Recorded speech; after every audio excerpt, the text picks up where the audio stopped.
Hey, what's up, guys? Happy quarantine life. I mean, it sucks for everybody. Let's just call it like it is. This is getting real annoying.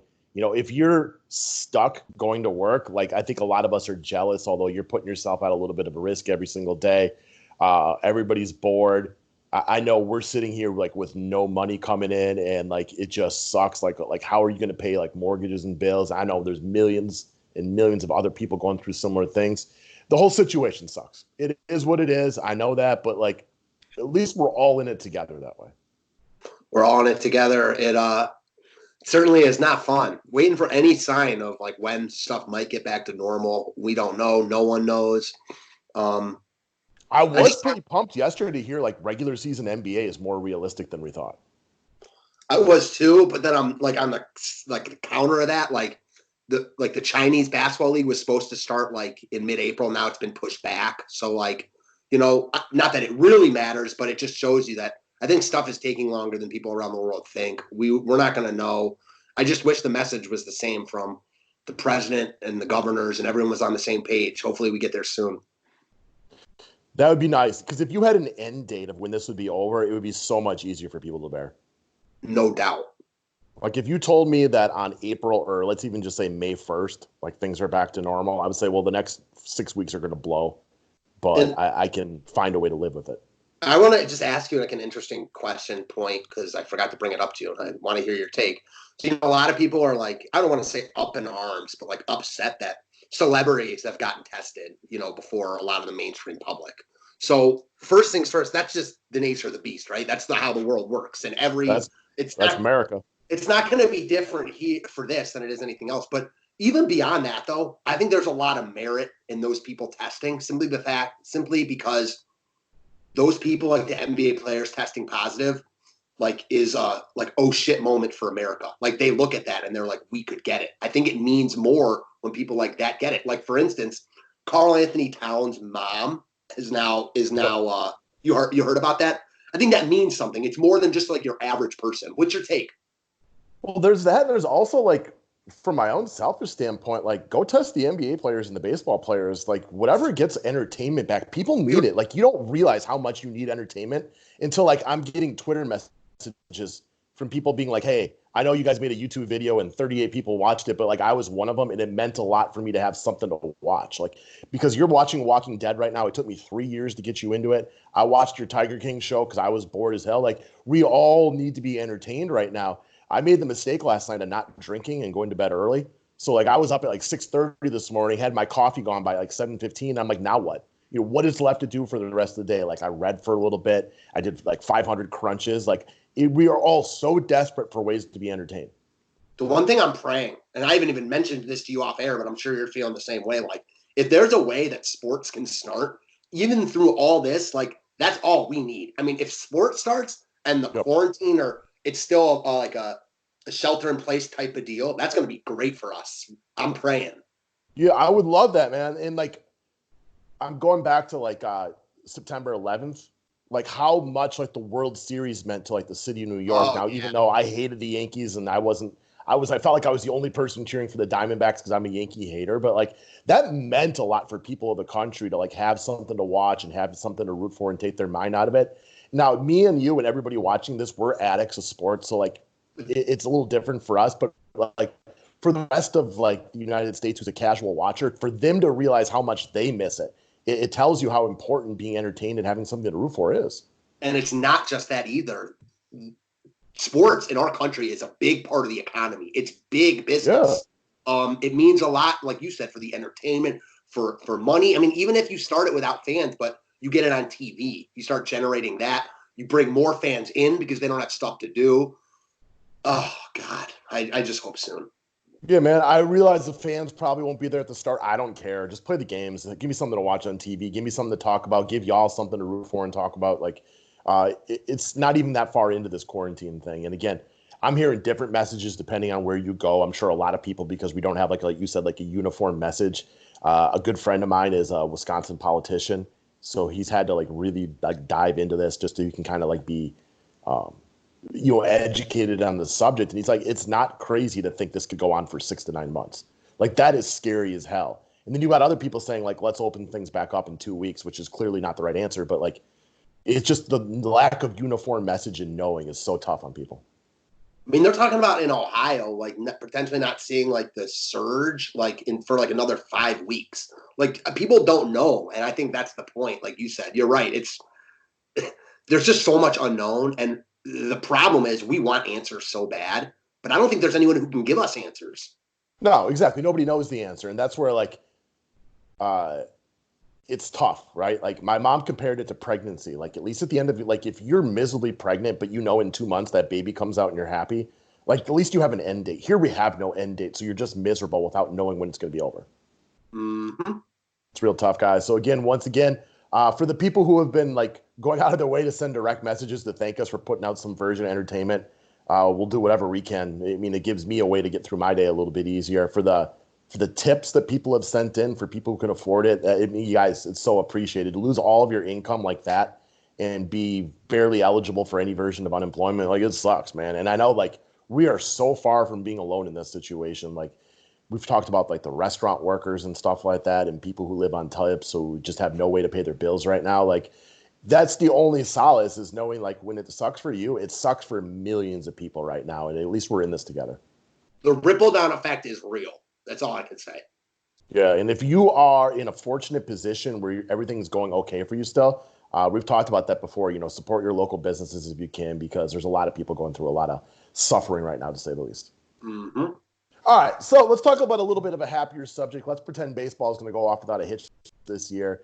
We broke down the AL divisions yesterday. We're going to move over to the National League side of things right now. And to me, one of the more interesting divisions that's more wide open than any of them, in my opinion, is going to be the National League East, because the only thing I say with great certainty, I fully expect the Marlins to repeat as the basement. Another one of these teams where the basement team is pretty solidified. Interesting enough, like all the divisions we've gone over so far has that same pattern. I Before agree. we just bypass them, though, let's just take a look at their roster real quick and say that I'm with you, though. That I think they could be a little better this year. Yeah, same. They've got some like veteran pieces that if they all play well, if they buy in, then I could see them having a better offense than, they've had in the past few years at least. And they have some talented young pitchers, because sure. I would say that Miami's starting pitching staff is, I'll go as far as to venture and say that they're mediocre. I would agree. They're mediocre. And I know that sounds like it shouldn't be a compliment, but when you're as pathetic as the Marlins have been for, a lot of their existence, minus the couple of, World Series runs, like that actually means something to think you can run out Lopez and Caleb Smith, Alcantara, Urena, Yamamoto. Like these guys are all right. You're not throwing scrubs out there. And I say mediocre, but at the end of the year, if the Marlins, starting pitching staff ranks 11th in baseball, I wouldn't be surprised in the slightest. I agree. And I do have I feel similarly about their lineup. Yeah. I think it's mediocre. Yeah, the question's going to be, and we take a look at a couple of former Brewers right here. In fact, 3 former Brewers, right? How well does Jonathan VR play in center field? Does Lewis Brinson turn that corner? Does some of that talent start to come through, or is he the absolute black hole of offensive baseball players in baseball like he was last year? And who is Jesus Aguilar? Is he the guy from 2 years ago, or is he the guy that got frustrated and traded last year? Because if those guys play well, you're right, the offense might move into the, and this is sad to say it, but if you can move into the mediocre range, that'd be a huge step for them. Great. I agree with you wholeheartedly, but I'm also interested, guys like Garrett Cooper and John Birdie, weren't great last year, obviously, but they showed some signs. So I'm also wondering, how long of a leash a guy like Aguilar has. Exactly. And Corey Dickerson is a professional hitter. I mean, is he a top 50 player? No, but he's a decent hitter. And Brian Anderson is a very talented young man. He is one of the only guys on this roster you could say is an above average player, in my opinion. And it's not even by that much, but it's something at this point for them. I agree. I like Alfaro too. Yeah. But you're right. I mean, this division is good. There's no way they're competing for a playoff spot here. And they're very likely to finish last. It would take, one of the others really falling apart. But I'll say this, man, my 4th place team now, and I'm not a huge Syndergaard fan, but now that he's gone, I think you got to put the Mets 4th. What do you think? I agree with you 1,000%. I was going to say the same thing. I didn't know if you were going to agree with me, but I 1,000% agree. This staff is it looks strong when you think of Thor in there in the 2 spot, right?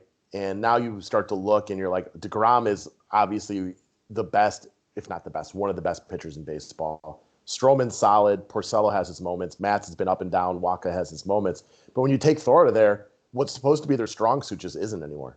No, their rotation's like mediocre to good now. DeGrom will help a lot. So like, anytime DeGrom is the leader of your staff, I mean, it's hard to have a worse than mediocre staff. It's certainly not better than good, though.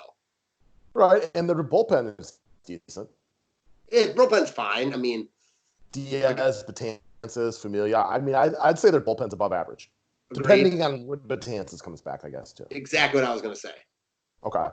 The problem with them offensively, though, is other than Pete Alonso, I mean, where are you getting offense from? Robinson Cano is, quite frankly, he's a great all-time player, but he's a shell of what he once was. Their offense is intriguing. I mean, I don't disagree with you, but I also think this is going to be a team that's like very hot and cold. They're going to go through stretches where they score a lot of runs and then stretches where they don't. I mean, it depends on guys like we talk about, Conforto. Cespedes is supposed to be back. I mean, can he stay healthy? What's the deal with Jeff McNeil? How good is he? I think there's question marks, but I'm not going to write them off. Okay. In 2016, Cano hit 39 home runs. He's got 46 in the next 3 years since then. So I know he missed half of the season in a number of games last year, but he just ain't the same guy anymore. I'm like, there's not awful. And who is Cespedes this year? Because it's hard to have any real, in my opinion, like positive thoughts about him because we haven't seen him play in years now. Yeah, exactly. And also, like, I'm not like banking on Alonso hitting 50 plus homers every year. I'm just not. Well, I would say that's a great bet because we've never seen somebody like repeat 50 plus home runs over and over and over again. The guy can hit, but if he takes a little bit of a step back this year, nobody's shocked, right? No, sophomore slump potentially. Yeah, I mean, they've got name brand value, but I'm not. I think losing Syndergaard hurts them a lot. For sure. And like they're better than the Marlins, they're better than the Tigers, they're better than the Royals, they're better than the Orioles, they're better than all those teams because they have a number one guy, they have a couple of okay offensive players. But I'm with you. They are firmly the 4th place team in this division. And part of that is I like the top 3 teams this year.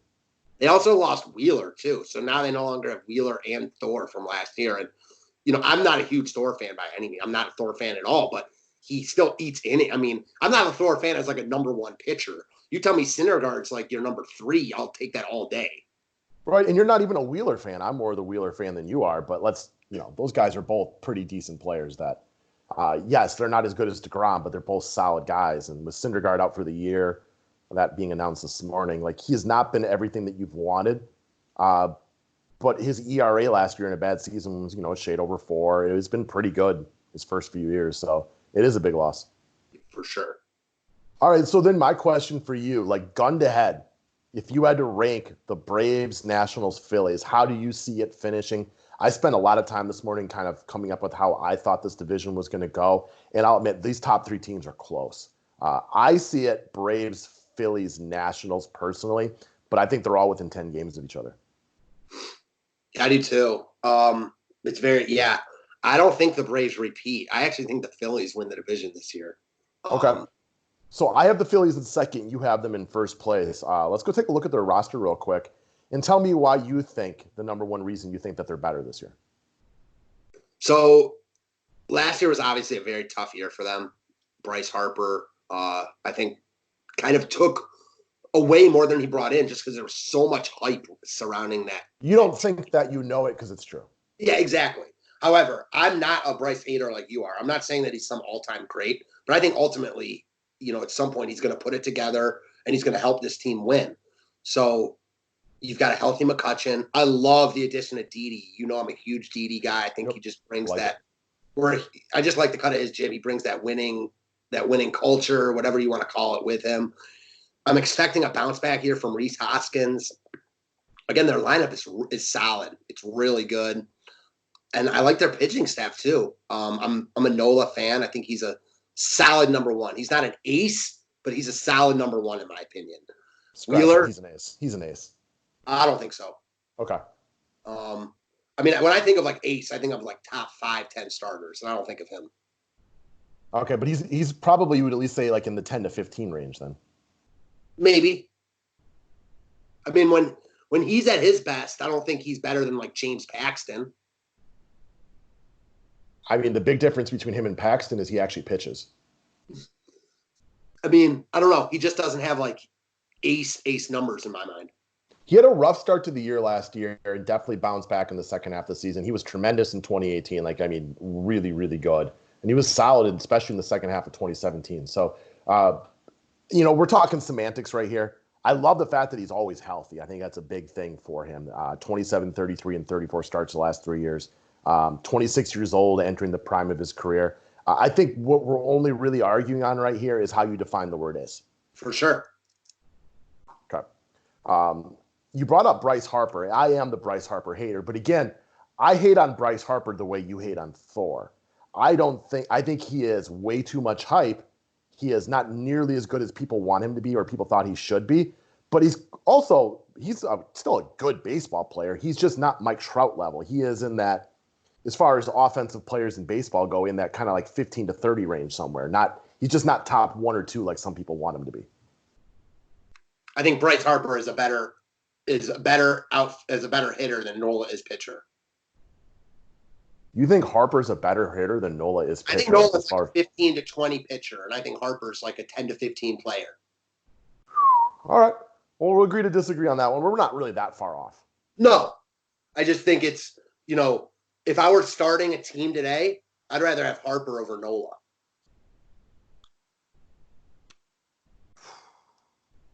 I guess for me, it'd probably come down to do I want a pitcher or a hitter in there, because I think they're similar for where you would rank them per what they do. You know what I mean? As far as like number 1 pitchers go, I look at Nola in that 10 to 15 range. And I look at Harper as, I can think of 15 guys I'd probably rather have offensively, but that's about where he comes in. I get that. And the numbers are just a little off. I think I have Nola like 15 to 20. Yeah, it's not that far off at all. I mean, we both recognize that both these guys are very good. And ultimately, if the Phillies are going to win the division or finish second like you have them, they're both going to need to play well. Yep. And I'm with you. I like the addition of Didi. I expect Hoskins to play better this year. Again, could be wrong. He has been nothing like what we saw when he came up that first season, which you kind of knew that pace was never going to happen. But I also think the biggest point the reason I asked it that way and phrased it that way is I wanted to hear what you thought about the second year of Bryce Harper. I think a lot of the pressure is off this season compared to last year. Same. I also think that like a healthy McCutchen really helps their lineup. They still have Jay Bruce. I think Cesar Hernandez is good, and I like him for the Indians, but the Phillies don't really need him. I like him in their lineup, but again, they're expecting big things from Kingery. So one of those guys was going to be the odd man out. It just happened to be Hernandez. Yeah, it looks like they have a couple of decent platoon guys on the bench to fill in, on days off and stuff like that too. Good call. Okay. Like Neil Walker. Yeah, Josh Harrison, if he plays up to what he can. Logan Forsythe. Again, a couple of veterans that we'll see that you can throw it in for a week at a time during injuries. Yeah, so we see that team pretty much eye to eye. Interesting why you think the Nationals take such a big drop. They lost their best offensive player. Sure. And if we go take a look at it, like the Nationals were a good team last year, but they were 93 and 69 and just got super, super, super hot. So I do think they are more of the 93 and 69 team that just happened to go on a hot run, which is baseball playoffs. We've seen it before. I think the Braves roster is better. I like the Nationals pitching staff, but offensively, I don't think it's a great offense. You get a superstar or emerging superstar in Soto. I like Trey Turner, but overall, I don't know, Gomes, Thames, Castro's solid, Keyboom, Robles, Eaton. They'll win some games because they got really, really good top 3. And then after that, I just don't think they're going to put up a ton of runs. Agreed. They're not going to put up a ton of runs. So I don't disagree with you. The only weak bullpen, too.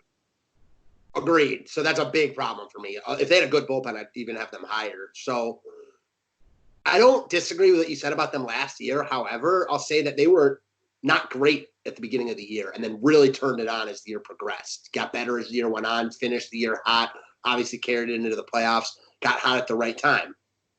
However, you're right. This lineup, I mean, I don't want to say it sucks, but And I mean, I'm a Trey Turner guy, but he gets hurt a lot too. he does. I mean, you take out Turner and Soto there. I mean, I'm a Starlin Castro guy, but he's fine. Like, he's nothing more than that at this point. Yeah. I mean, who is Eric Thames? Like, it's weird that they have Thames over Zimmerman, though. I'd assume it'd be Zimmerman. Well, I think they'll do a lot of platooning. Sure. You know what I mean? Zimmerman will be in there every day against lefties, and Thames will probably play most of the time against righties, I would think. The other guy that I struggle to see not playing like every day is Kendrick. Sure. That's a good point. You know, you got other guys like Asdrubal Cabrera in there that can, you know, be viable to say the very least, and maybe they will move it around so Carter Kieboom isn't their everyday third baseman. I don't know. This is what we talk about in baseball, man. Like, Howie Kendrick carried them a lot in that playoffs last year. Like, we know who Howie Kendrick is. Nothing against him, but we know who he is, right? Like, for the past few years, I mean, he's been a guy that starts most of the time, not even like an everyday starter. And yet when the playoffs came, he got hot, and that's what you need in baseball. It's just so much different than basketball because, like, it's so much different than any sport. Yeah, I see this team with, and that's where the bullpen to me is a big deal right here. Like, I have a feeling you're going to have a lot of Nationals games this year that after 6 innings, the score is going to be 2-3, 3-1, 1-3, 1-2, because Scherzer, Strasburg, and Corbin will hold you down. And unless they get a bigger lead, that the bullpen is going to, you know, next thing you know, they go into the 7th inning up 3-2, and then they lose the game 4-3. Don't disagree with that at all. Real interested to see if Victor Robles can take the next step.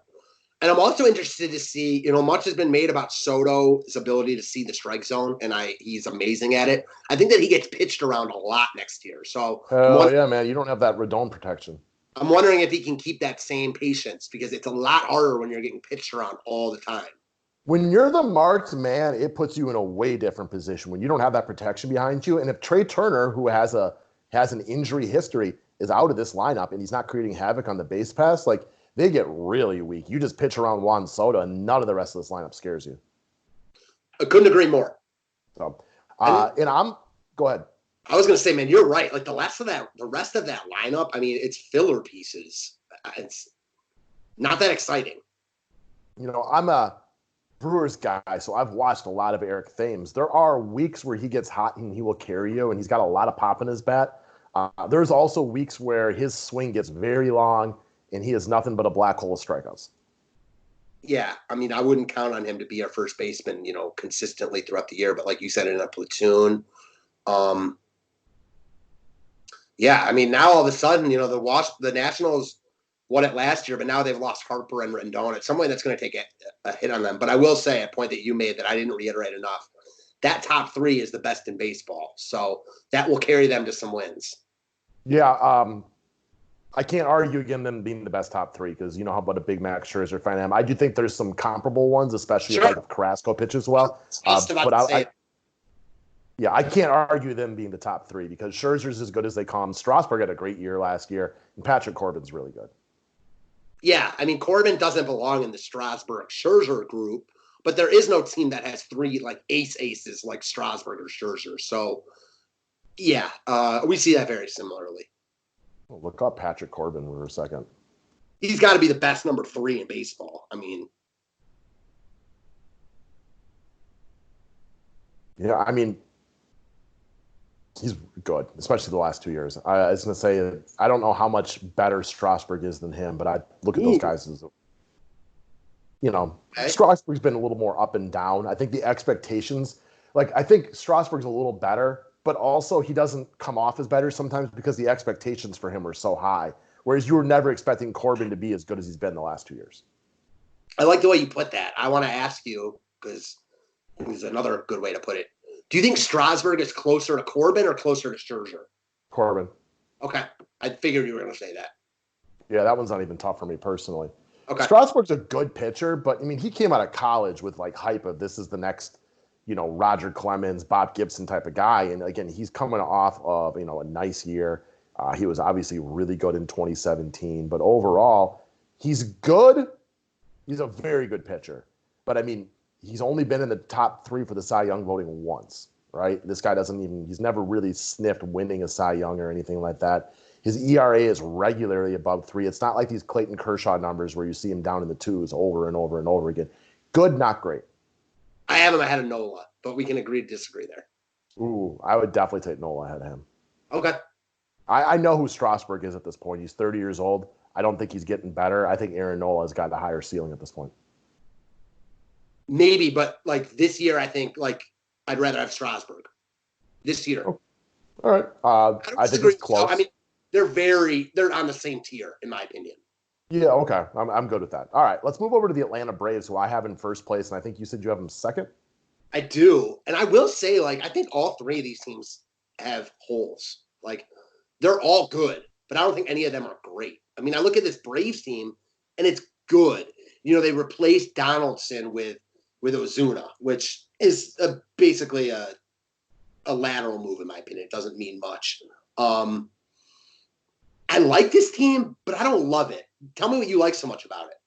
Well, one, if you're looking for a 1-2 combination of hitters, you know, a middle of the lineup force, and again, I realize Acuna bats leadoff, but Acuna, Freddie Freeman is right up there with, you know, one step below Trout and Rendon, right? Probably is the best 1-2 punch in baseball. I mean, Freddie Freeman is just, you need somebody to hit, you know, 300, hit 30 home runs, drive in 100 RBIs, and just have a good eye at the plate. He's so rock solid. And Acuna could be the best player in baseball at the end of the year. I couldn't argue with anyone that had Acuna and Freeman over them. Right? Like, again, I'll take Trout over Acuna. But if at the end of the year, Acuna takes that next step and it's a real conversation of who the best hitter in baseball is or the best offensive player, like, I wouldn't be surprised by that. It'll be difficult for anybody to ever jump Trout, in my opinion. But the only two guys who I'd really consider would be Acuna and if Yelich does it again. Freeman's better than Rendon also, and I love Rendon, but that's just Freeman's better. Rendon was better last year. Freeman had a longer track record. Yeah. Yes. Okay. And we don't know that Rendon's going to replicate anything like what he did last year. Mm-hmm. And a lot of Rendon's, you know, he had an amazing playoffs. I mean, he had a great year and he had an amazing playoffs. Freeman's been doing it. Yeah, everything about Rendon was his best season last year. Damn, Freddie Freeman's now coming up on 10 years in baseball. It doesn't feel like it's been that long. And this guy is just a very, very solid hitter. I mean, 1, 2, 3, 4. I mean, top 8 in MVP voting and 4 of the last 7 years. Just a walking 30 home runs, 100 RBIs, career 293 batting. I mean, just a solid, solid player. Yeah, exactly. And I like Ozzy Albies. I'm a bigger Albies fan than you are. Yeah, and I like Ozuna. Yeah, so again, this is a good lineup. And they got decent filler pieces around them with Inciarte, Nick Markakis, you know, guys like Camargo, Austin Riley. These guys aren't scrubs. They added Travis d'Arnaud at the catcher position. He's a decent hitter. And I like their pitching staff. I think Cole Hamels is a nice veteran addition to this team. I like Max Fried and Soroka. I like Fultonevich to have a bounce-back year. And I'm still expecting better things out of Sean Newcomb. But that's maybe just optimism at this point. I like their pitching staff, but personally, I feel like they have a bunch of 2s and 3s. I'm not ready to buy into Soroka completely. You know, again, he had a great year last year. We'll see if he can be a number 1 again. They don't have that elite starting pitcher. For sure. You're right. They don't have a Max Scherzer type. Soroka was really good last year, though. Soroka had a nice 2018 and very few innings. He was only up here for a couple of starts. He was excellent last year. ERA of 2.68. It definitely some potential for regression, right? He's a young pitcher. You know, people start to figure him out a little bit more. He's not a huge strikeout pitcher, so sometimes you pitch to contact and balls end up in play a little bit more than they were last season, no doubt about it. So I like Soroka, 21-year-old. He could get better, though, too. No doubt. This is the team, if they had like a Charlie Morton even like at the front of their staff, like I would love them. I think they'd win the World Series. I think they need to move all their pitchers back a spot. I'm also a big Fultonevich guy. You are. You know, listed as the 4. I think he has the potential to be a very good pitcher. Now, he struggled last year after being out for most of the early part of the year. But in 2017, he was lights out the first half of the season, then had a terrible second half. In 2018, you know, he finished 8th in the Cy Young voting. He was an all-star that year, finished the year with an ERA under 3. I like this guy's stuff, very live fastball, but he did struggle a lot last year after missing the first half of the year with injuries. But going into last year, he was their number one. So you're not wrong there. There's upside here. Yep. And Cole Hamels is solid. A nice veteran presence right there. And we both had some moments last year where we liked Max Fried a lot. Mm-hmm. I don't disagree with you. They don't have that lockdown number one guy. There is no Jacob deGrom on this roster. There's not even an Aaron Nola at this point where he's done it for a few years and you feel really comfortable with it. But if Soroka was the same guy as he was last year, and Foltynewicz bounces back to the guy who was an emerging, week one type of guy, and Hamels is solid and Max Fried pitches well, it's a good pitching staff. No doubt. And this ultimately is why I love baseball. Aside from those few teams we talked about, the Orioles, the Tigers, the Marlins, a lot of these teams are similar. A lot of them, 15 to 20 teams, I think, have a shot. And it's not like the NBA where just that Giannis or LeBron, those guys are going to be there because they're just the best players. God, I'm so hyped. Tomorrow is supposed to be opening day for the Indians. And, of course, it's always the worst weather on opening day when it's supposed to be 65 tomorrow, of course. Yeah, those memes have been floating around Instagram all week long where this is what it normally looks like in March, but March in quarantine. I took a 7.5-mile walk yesterday. That's how bored I was. Went walking in the woods for about 2 hours, but it was too muddy, so I just worked out on the concrete. And I just kept walking farther and farther away from my house because I'm like, well, the farther you walk away, the farther you have to walk home. I have never seen so many people walking in my life. And the hardest part about that, and I think you'll understand this, is when you see somebody with a cool dog, and now I can't even go pet the dog because I have to be scared of the human. It's the worst now. I mean, you're right. People have been out when I'm walking on my street, someone's coming the other way.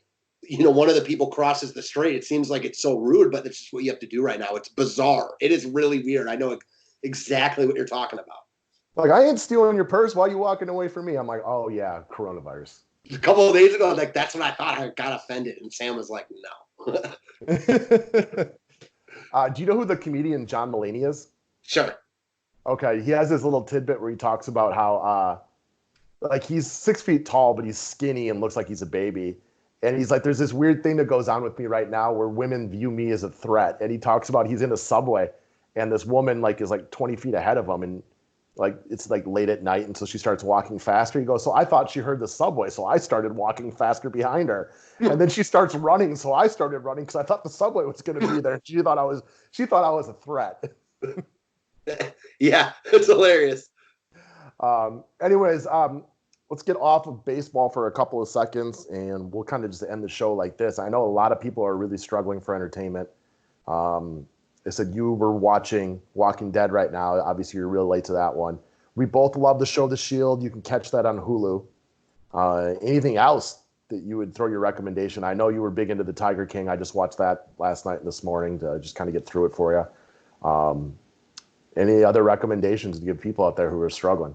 So I've said this before. My two favorite shows before I watched The Shield were Sons of Anarchy and The Wire, two really good shows that, you could binge watch. There's a lot of seasons or a lot of episodes in both those shows. And then once you put me on The Shield, that is the best show I've ever seen. So I recommend anyone who hasn't seen that to go watch it. I see these lists coming out. I said this to you the other day about the best characters in TV show history. There are a lot of good characters in TV show history. And I get George from Seinfeld, Omar from The Wire, all those guys were awesome characters. But for me, it's Vic Mackey though. He's such a boss. That whole show is just awesome. And the other thing that I like about that show is a bunch of the characters are in other things, and you recognize them in other places. I was just watching. I can't remember what it was. Sam and I'll think about it. And a young Acevedo was in it, and it was and it brings me back. I love that. Yeah, Acevedo's everywhere. What did I just see? Oh, I was watching Jack Ryan on Prime, and he has a guest in season 2, episode 1. It's the one with John Krasinski, Jim from The Office. It's based on the time. And it's, I also told you it's got the guy Bunker, or whatever you said his name was, from The Wire. Yep. Who's also in pretty much everything these days. I feel like I see him everywhere. I didn't love that show, though. It's just at this point, I'm pretty desperate for anything to watch. I know Tom Segura just released a new comedy special on Netflix. If you guys don't know who Tom Segura is, he is hilarious. He is real funny, so I'm looking forward to probably watching that tonight. So that's a good one. I love that you're now into The Walking Dead because you brought up best characters on TV shows ever. You're in season 2 right now. Rick Grimes turns into one of my all-time favorite characters, and you are seasons away from meeting Negan. But Negan is like the best villain in TV history, in my opinion. You're seasons away though, so don't start looking forward to Negan. But when he gets there, you're gonna love him. Yeah, I'm excited about getting deeper in the show. As I told you, is finally starting to really get into it. God, what was I just watching that Acevedo was in? Now I'm like not going to be able to get this off my mind. He was like in Sons of Anarchy. Yeah, it was like a small role. I was like, holy shit, it's Acevedo. Like he wasn't like in the show. He was like young also. I'll think about it and I'll report back. Gotcha. All right. I'm just trying to think if there's anything else that I've watched recently that I thought was pretty good. I actually think I'll say, like, because you got me on the Shield, like I trust your TV, because like that is such a good show that I love it. So now I'm like, okay, I'll watch The Walking Dead because like you have had to tell me about it for like a couple of years, but like with anyone else, I wouldn't even give it a try because like I don't like zombies. Yeah, exactly. And that was the hardest part because that was my holdup for years. People like, you got to watch The Walking Dead. I'm like, I don't know, man. Like, I'll watch a zombie movie, but to dedicate a whole show that's 4 or 5 seasons long already to it, like, I just can't get there. And then people kept explaining to me, yes, there are zombies. That's the point of it. But as the show progresses, it becomes less and less about zombies and more about trying to, maintain the sense of humanity. And what better time to do it than right now when what seems like the world is coming to an end and you're like, you watch people like old people fighting over toilet paper and stuff like that. And you're like, man, what would happen if we really went through apocalypse? People would stop respecting each other real quickly. Yeah, you feel like it's, we're on like the outskirts of it now. Obviously nothing like this. But yeah, it's just crazy to see how humans react in different circumstances and different situations. To just kind of on that note, but to talk about something that I know you'll get on board with because we keep talking about, what to do during this quarantine. And this isn't something to do, but this is something that for me, and I know other people are similar to this. Like, even though there's not a lot to do right now, I know we're really bored, still like get up and take a shower and try to get into like a normal routine, like it's really hard. I don't have a normal routine right now, but at least like going on walks in the morning, we're meeting for videos, hell, watching The Governor too. Any just sort of routine. So you're not stuck there. Like, what the hell should I do? Helps me at least. Yeah. And it sucks. Like I know, like I brought this up already, like I have no money coming in. So like, you can't really go out to go places anyways. You don't want to spend any money. So like, what can you do without spending anything? And that's where like, I'm with you. Like I have not run as much lately because I've been walking like 2 or 3 times a day just to get the fuck out of my house and get off the couch. Otherwise your back starts hurting, your neck starts hurting. You got to move around and get the blood flowing. I've probably done, like I said, get down on the ground and do some crunches, do some sit-ups, do some bicycle kicks. These are all things you can do around the house. I do contests with my kids where we run the stairs as fast as you can and we time each other just to kind of get the blood flowing and don't get sedentary. You see all the jokes on Instagram about this is what I'm going to look like after quarantine. Like, don't buy the snacks. That's the hardest part. I'm trying to get more fit during quarantine because like nothing else to do. I don't want to sit there and just feel shitty about myself. I don't like that. Are we frozen? No. All right, cool. Because you're like frozen on my screen. What was I about to just say? So yeah, one thing that we both like to work out. You're obviously a little more into it now because you're becoming a personal trainer. We differ on what we like to work out. That's okay. You like to run. I know you push that. I don't like that. I like to do other stuff. I like to run. One thing I will agree with you though, because this is like anything in life, and I've never disagreed with you on this because I don't like to walk either. I just don't like to do that. I'm not someone who likes to walk, likes to run. I like to do my workouts. Like I said, I like to bike or do like hard yoga. But once you start walking or start running, you like it more as you do it. That's just the nature of the beast with anything in life. So even me, I don't love walking, but I want to get out and do something. And every day I walk, I like it more. Right. And there are places you can go that make it more interesting to walk. Walking around your neighborhood can get boring after a while because you've seen everything. Like, I don't know where everybody lives, but almost everybody within a couple miles of their house can find some trails. Yeah. Like, I live like less than a mile away from this place called Baird's Creek. I went out in the woods yesterday by myself, and like you saw like the Instagram post, like I'm walking along the creek. I climbed a hill, like a really, really tall hill that was like muddy. So like I'm covered in mud, but I'm like, this will be like a little challenge for me. And I almost slipped and fell down. That would have been pretty funny for anybody who saw it. But like, here's other things to get outside. Like, I'm not a hunter, I don't fish really or anything like that, but I like to be in nature. And walking a trail is more entertaining than walking in your neighborhood, especially if you've done it 5 times in a row. Agreed, no doubt about that. I mean, especially like where we're in the Midwest, but also like on the flip side of that, another point that you say that I agree with, that's just true. Like walking, running is easy. Like you can just get up and do it. That's, my dad is always like ran when I was younger, and he used to always like harp that on me. Like you can always just do it. That's a big thing. Like right now, when you can't go to gyms, you can still go outside and walk and run. So that's why it's good to train your body to at least be able to walk so you can get out and do something. I think that was one point when talking about running is like not right now because there's way more time than there is things to do. But during your regular everyday life, for me, you, and a lot of people, like time is of the essence. For and sure. Going to the gym and taking an hour-long workout class and then trying to lift, and it's 2 hours after you shower and drive, that's really tough to do. If you got kids and a busy job, like your life is already super full. However, whether you get up early or do it when you get home from work, to slide on your running shoes, go run 2 miles really fast as you can go. That'll get you about your 20 minutes of cardio, get the blood flowing for as long as you need it to be. You can be home, and unless you shower like Bellman and you take like a regular adult shower, like you could be ready to go in 45 minutes with your workout and clean. For sure. And even now, like when you have more time and if you don't want to run 2 miles, like walk 4 miles, walk 3 miles, walk 2 miles. Like, and that's the other thing I always say, like something is better than nothing. So if you do something, don't be upset with yourself. Oh, I should have done more. Do more tomorrow. Something is always better than nothing. So I've been talking about that a lot in my fitness videos because that's the number one point. Like it was something I thought about as I started reading like the personal training guidebook and research stuff was like there's a million different workouts you can do and people can debate what's better for you. You should do 4 reps instead of 3, like blah, blah, blah. I don't care. What are you going to do that you like? Yeah, what are you going to like? And as long as you're doing something, it's better than absolutely doing nothing.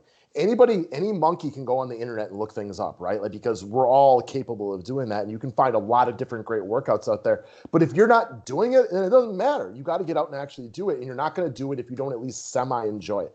You talked about riding the bike. You talked about doing yoga. Whatever your trigger is, whatever excites you is the thing you're going to repeat. My buddy Jeremy, he hates running. He would rather somebody took his entire life savings than go running. But he'll play basketball. So like play basketball 3 times a week or stretch or whatever it is, just do something. That's the hardest part. But once you get it into your routine, then you just got to try to do the triggers and things that stop you from doing it. For me, it's always been if I had back problems, that's when I fall off. I don't go for a week and then I get lazy as shit. Workout is supposed to be tough, right? So you're supposed to push yourself, but if you hate it so much, you're just not going to do it. You might do it for a certain amount of time, but you're going to fall off because once you stop doing it once you get out of your routine, it's going to be impossible to get back in it because you don't like doing it. So I couldn't agree more. I can already feel, like I told you, I haven't run as much this week. Actually, I don't think I've run. You're already like shit. For 2 reasons. One, I was all pumped up to do a half marathon this spring. And now I'm like, I don't even think those are going to exist. But 2, like the other part was like, I've been trying to walk 2 or 3 times a day out of pure boredom. And I'm not going to walk 2 miles 3 times and then run 5 miles. Cause again, I am 40 or almost 40 in the joints, walking on concrete and stuff like that. So it is really easy to fall out of the habit. So that's another point, like sign up for events. Like I can feel like the best shape I've been in up until probably right now over the last 7 years is when I signed up to do Tough Mudder in 2013. Like it kept you motivated to do something like that. Not easy to do right now, but figuring out what your cues and triggers are as an adult and what keeps you motivated and what are the little things that stop you from going. For me, I've told you, like routinely, if my back starts hurting and I can't work out for 7 to 10 days, like it often has killed my momentum for months at a time. For sure. No doubt about that. It's funny because we're in such a weird time right now because normally without this quarantine stuff, there's so many workout options around right now. Like there's never been more workout options than there is right now. You can find something you like. Right now, I think it's the basics. And sometimes that's good too. So Last we get off, and I want to bring this up because we have both Brad, who has done videos with me, and I want to shout out my buddy Brad, who, he'll tell you he's 6'4", I think, and he weighed about 400 pounds a couple years ago. He was a massive, massive human being, tall, strong, and fat. He had them all covered. He was just a big dude. But after having a bunch of little kids, I mean, you've seen the pictures. I forget how much he's lost. He's lost damn near 200 pounds. Like, that's awesome. I mean, it's crazy. You look at pictures of people that have like lost weight, and he's like Jared from Subway. I mean, seriously. Yeah, it's He's hard to recognize him. yeah, he's like the picture of see it. It doesn't get. I mean, just I've told him that. I've told him many times. It doesn't get much. That's awesome. So we got another customer, longtime customer, Nick Ryan, and I don't know if you saw the comment that he made on my video the other day. So I did. he was talking. Yeah, he was talking about there's some relationship issues from a couple years ago, and how it started to get him into working out. And what he had talked about, and this is something that for me, like, I don't think of. I was a high school athlete. I've always kind of worked out on and off throughout my life. But he's like, I had never been in a gym in my life. I was super intimidated to go out and do something like this. And then once he read like the Arnold Schwarzenegger book, and he started doing all sorts of different little things. I forget how much weight he dropped, but it was, dozens and dozens of pounds. So like, kudos to you, Nick, if you happen to be watching this. But for somebody who maybe hasn't been into fitness their entire life, and I know there's a lot of people out there like that, like, it's never too late to take that first step.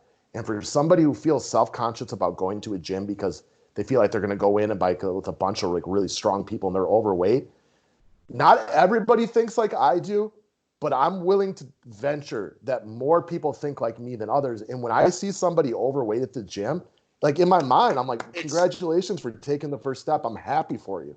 The problem is, like, all it takes is one person to not feel like that. I get why people are intimidated. Yeah, and for me, from all of my life lessons, all I can tell you about those people is two words: fuck them. Agreed. Who cares what they think? Get out there and you do you, and you will start to feel so much better. And the nice part about being really overweight is like you can start seeing results so quickly because there's so much to lose. That like gets into like, I was actually some other reason like looking at this the other day, and then I want to call out another customer that we have that is in a similar type story. Being overweight, obese is a huge problem in our country. I think everyone knows that. Not everyone, far from everyone works out and makes that a priority in their life. I've read a lot of studies that say that the social impact that people feel of being overweight is a lot of times worse for them than the actual being overweight itself. It's almost like the coronavirus and that.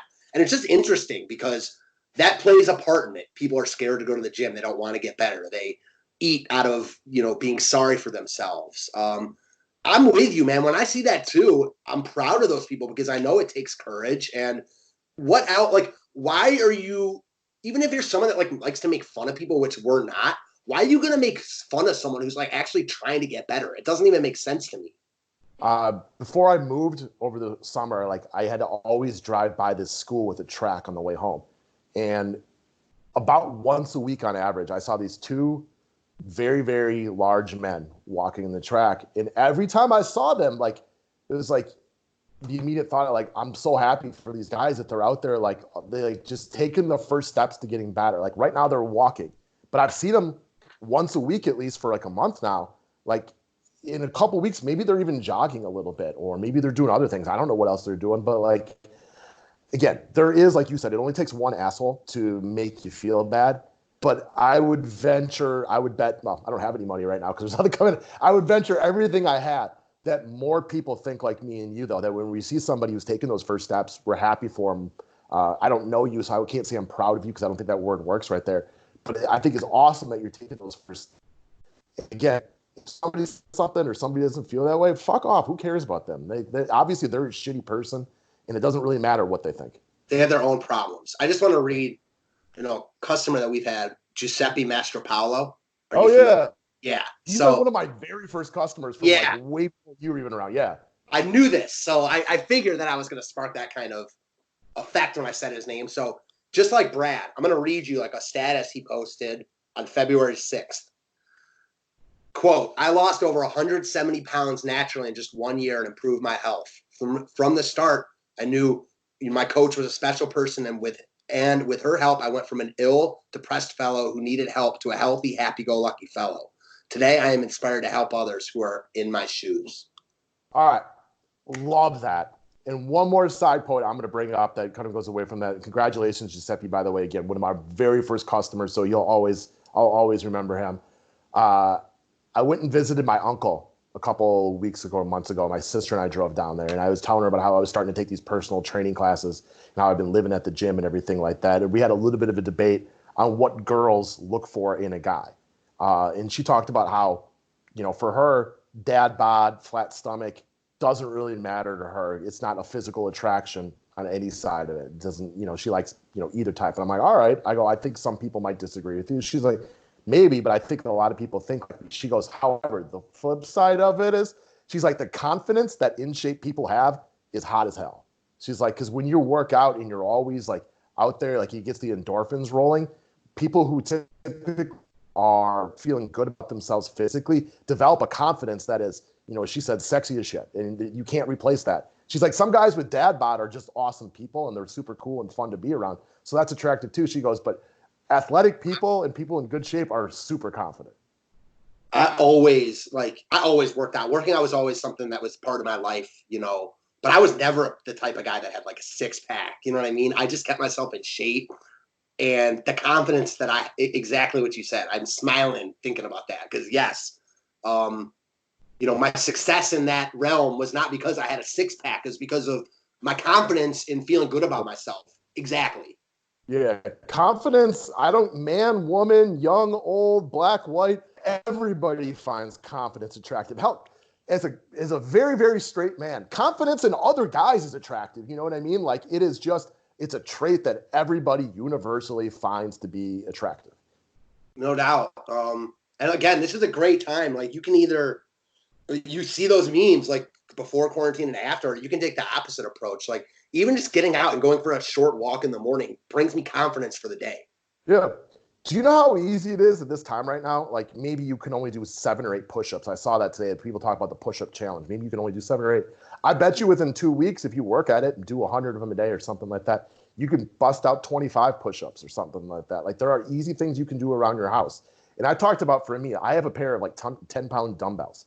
I'm not going to put on a lot of muscle mass using those, but when I'm up watching a basketball game, or now it's more like if I'm up watching Netflix in the middle of the night, get up and I'll do 30 on each arm, and then I'll sit down, and then I'll do 30 more on each arm.